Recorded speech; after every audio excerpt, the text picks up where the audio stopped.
Hi there, today I'm going to be showing you this small air quality monitor that I made. I'm not going to go into a ton of great detail about how. Check out the linked Instructable for that. This video is really going to be focused on the what and the why. Quick editor's note, this section called a PM 2.5 sensor. What I have is actually a dust sensor. That's on me, my bad. All right, so what is it? This is a small, semi-portable, because it still needs power, air quality monitor. It will take readings from 3 sensors, and then it will save that data to an SD card up here, and it will display some of that data to a screen over here. There's not a whole lot to look at on the outside. We've got a power port over here, an SD card slot here. So let me go ahead and pop the cover off and we can take a look inside.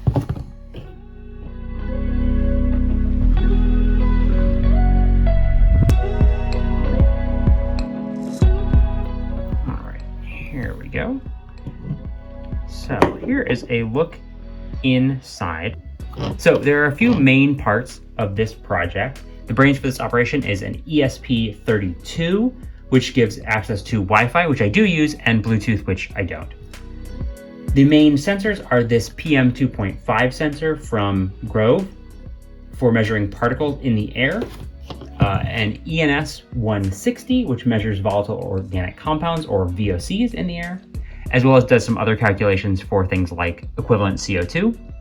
And the final sensor is this AHT20, which reads the temperature and humidity of the environment. Together, these will give me a pretty good idea of what the environment is like in a given location. For the output of the data, I am using this 0.96 inch OLED.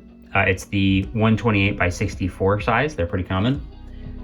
And an SD card module up here.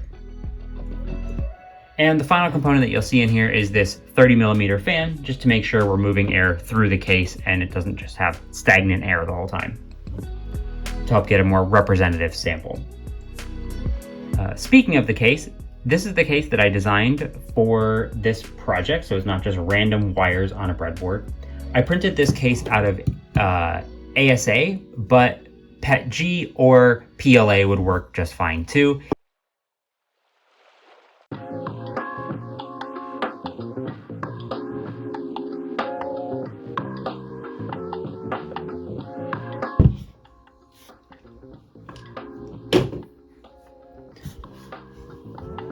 So now that we're familiar with all of the parts that are inside, how do they actually work together? Let me see if I can summarize the code in just a few seconds. First, the ESP will connect to the internet and get the time. The ESP will then connect to the SD card module, create a new file with the file name being the current date and time, and put in a little header in the file. After taking a reading from all 3 sensors, it will write all of that data to the SD card as well as update the screen.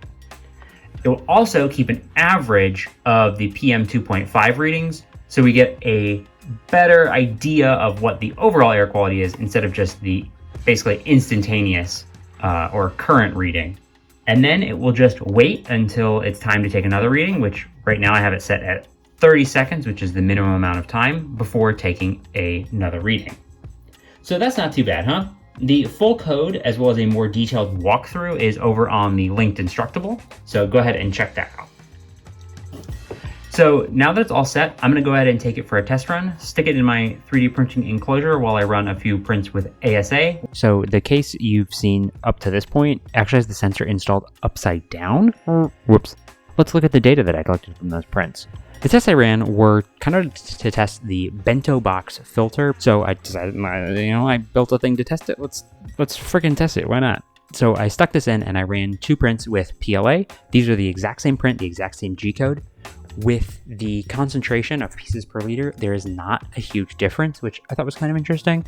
But you can see a spike, which is interesting because that's where the print goes from doing the first several layers, which are very slow, to moving around much quicker. But that spike, I think, is just, the printer is just moving more. So it's just moving more dust into the air, which I thought was kind of interesting. The TVOCs for PLA, not super exciting. They spike up to about 400. They stay there. There's a spike at the end without the filter.